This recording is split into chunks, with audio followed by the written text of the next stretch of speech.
ನಾವು ಕಮರ್ಷಿಯಲ್ ಆಗಿ ಅಂದರೆ ನಮಗೆ ಪರ್ ಮಂತ್ ಒಂದು 300 to 400 500 ಲೀಟರ್ಸ್ ಸೇಲ್ಸ್ ಇರೋದ್ರಿಂದ ನಾವು ಅದಕ್ಕೆ ಅಂದ್ಬಿಟ್ಟು ಒಂದು ಪಲ್ಪಿಂಗ್ ಮಿಷಿನ್ ಇಟ್ಕೊಂಡಿದೀವಿ, ಆಮೇಲೆ ಒಂದು ಗ್ರೇಟಿಂಗ್ ಮಿಷಿನ್ ಇಟ್ಕೊಂಡಿದೀವಿ, ಆಮೇಲೆ ಪ್ರೆಸ್ಸಿಂಗ್ ಮಿಷಿನ್ ಇಟ್ಕೊಂಡಿದೀವಿ. ಗ್ರೇಟಿಂಗ್ ಮಿಷಿನ್ ಅಂದ್ರೆ ನಾವು ಆಮ್ಲನ ಆ ಗ್ರೇಟಿಂಗ್ ಮಿಷಿನ್ ಒಳಗಡೆ ಹಾಕಿದ್ರೆ ಸೀಡ್ ಬಿಟ್ಟು ಮಿಕ್ಕಿದನ್ನೆಲ್ಲನೂ ಇಟ್ ವಿಲ್ ಗ್ರೇಟ್ ಔಟ್. ಆ ಪಲ್ಪ್ ತಗೊಂಡ್ಬಿಟ್ಟು ಇನ್ನೊಂದು ನಮ್ಮ ಹತ್ರ ಪ್ರೆಸ್ಸಿಂಗ್ ಮಿಷಿನ್ ಇದೆ. ಆ ಪ್ರೆಸ್ಸಿಂಗ್ ಮಿಷಿನ್ ಅಲ್ಲಿ ಹಾಕ್ಬಿಟ್ಟು ಸ್ಕ್ವೀಸ್ ಮಾಡ್ಬಿಟ್ರೆ ಇಟ್ಸ್ ಎ ಸ್ಕ್ವೀಸರ್.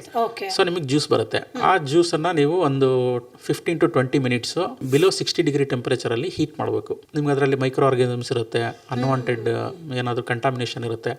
ಆ 50 to 60 ಡಿಗ್ರಿನಲ್ಲಿ ಒಂದು 20 ಮಿನಿಟ್ಸ್ ಹೀಟ್ ಮಾಡಿದ್ರೆ ನಿಮ್ಗೆ ಅದರಲ್ಲಿರೋ ಮೈಕ್ರೋ ಆರ್ಗಾನಿಸಮ್ಸ್ ಎಲ್ಲ ಸತ್ತೋಗುತ್ತೆ.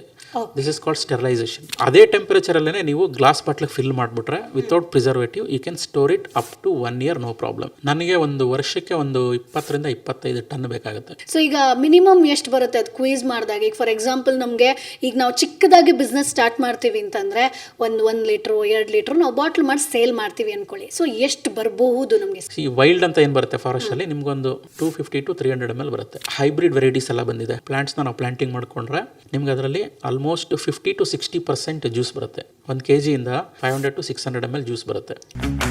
Boss Vala, B the boss.